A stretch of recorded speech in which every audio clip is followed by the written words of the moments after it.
Հետընտրական արդեն երրորդ օրն է, բացարձակ լռությունը, եթե հաշվի չառնենք թեթև աղմուկը կապված վերահաշվարկների հետ, այն որ տեղի են ունեցել մեծ թվով ընտրախախտումներ, հենց ընտրական տեղամասերի խախտումների, ձայների, քվեաթերթիկների հաշվարկման, այդ թվում նաև արդեն կենտրոնական ընտրական հանձնաժողովում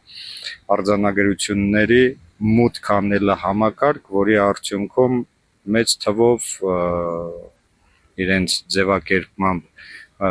մարդկային գործոնով պայմանավորված թերություններ, բայց մարդկային գործոնով պայմանավորված թերությունները կարելի էր համարել, եթե դրանք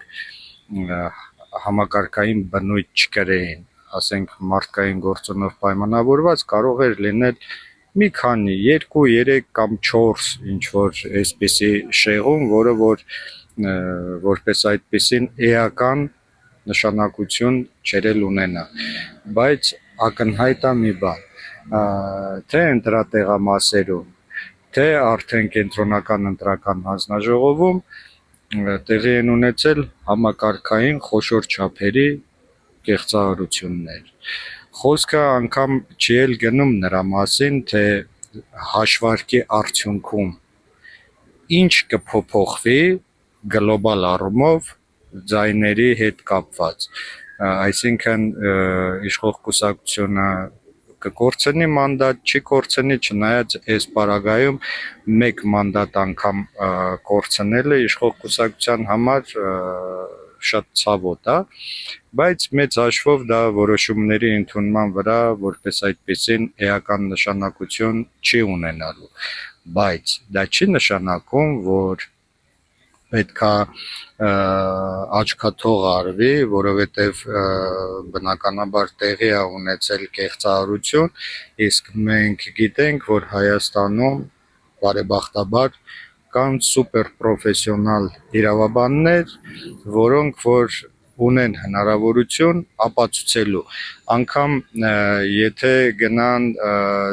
բողոքարկելու, մտնեն դատարան, դատարանի վերջնական վճիռը լինի արդարացնող վճիռ, խնդիրը դա չէ, խնդիրը այդ process-ի մասնակցելն է, խնդիրն է, որ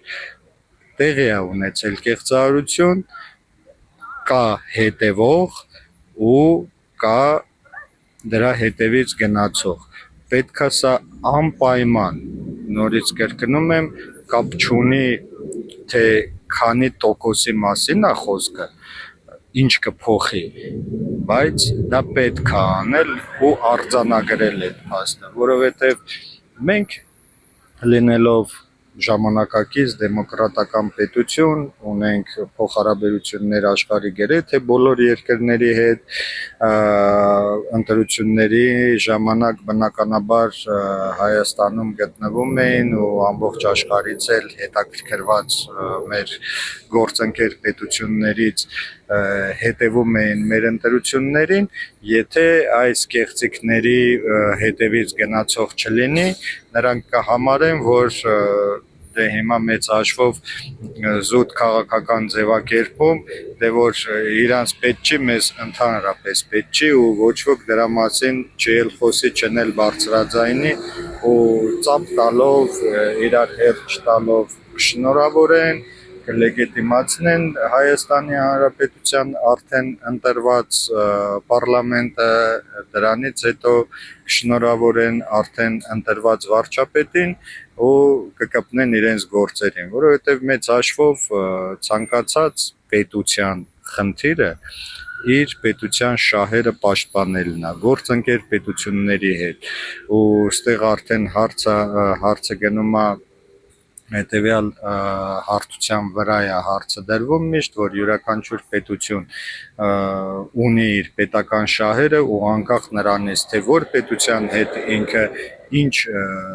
փոխադարձ կապեր ունի, դա տնտեսականն է, քաղաքականն է, ռազմականն է եւ այլն, նա ունի մի խնդիր, նա լուծում է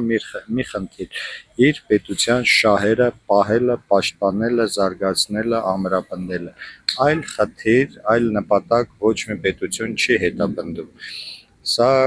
ընտրությունների հետ կապված ու հետընտրական արդեն զարգացումների հետ կապված։ Ասեմ ավելին, որ տեղի ունեցող գլոբալ քաղաքական պրոցեսները հուշում են, որ շատ հնարավոր է, որ մոտ ապագայում կա հնարավոր բոլոր նախադրյալները, որ աշխարհակաղակական պրոցեսներով պայմանավորված Հայաստանում տեղի ունենան արտահերթ ընտրություններ։ Ուստի մեր քաղաքական դաշտում առավել քանակի ձայներ ստացած կուսակցության դաշինքներին ու առաջնորդներին անհրաժեշտ է դեռ երեկվանից, առաջի օրվանից մատը պուլսի վրայից ընդհանրապես չհեռացնել ու ել ավելի կպնել իրենց գործերին, աշխատել քրտնաջան գիշեր ու զօր, նախ նրա համար, որ ցույց տան, որ իրենք այսպես ասած ժողովրդի լեզվով աթոռակռիվ չէին տալիս, այլ սրտացավ են ու հետևում են ու ուզում են, որ վերջի վերջո մեր հայրենիքում մեր պետությունը դառնա զարգացած պետություն, աշխարհին հանդես գանք մենք որպես քաղաքականության գլոբալ քաղաքականության սուբյեկտ, այլ ոչ թե օբյեկտ, որ մենք թելադրվող ու կամակատար կարգավիճակից դուրս գանք ու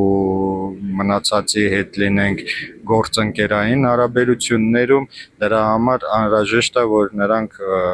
կպնեն իրենց գործերին ու ել ավելի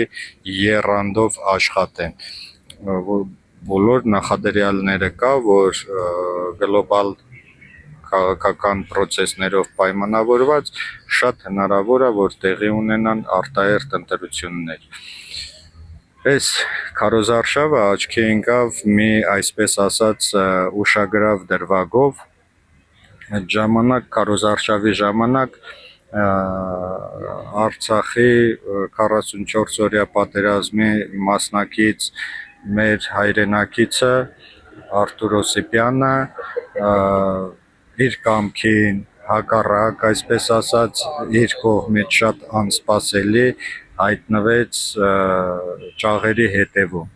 որին որ հետևեց նրա կողմից չոր հացադուլը։ Արդեն ավելի քան 20 օր է այդ մարդը չոր հացադուլի մեջ է ու առհասարակ ոչ միայն հայաստանյան ՀԿ-ները, մարդու իրավունքների պաշտպանները եւ այլները, որոնք որ հիշում ենք նախկինում կոկորդ ճղելով ինչ որ մարդկանց մասին հարցեր էին բարձրաձայնում, այլ ցավալի է, որ անգամ մեր ընդդիմադիր դաշտի հայրենասեր ու արժանապատիվ մարդկանց կողմից ուղղակիորեն սենց մի քանի նախադասություն է ասվել, որը որ ոչ այնքան ցանկալի է։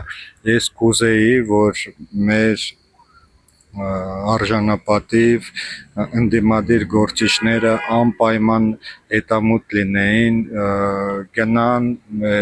թե առանձին, թե միասին, գնան նստեն, խոսեն այդ մարդու հետ, համոզեն, չգիտեմ,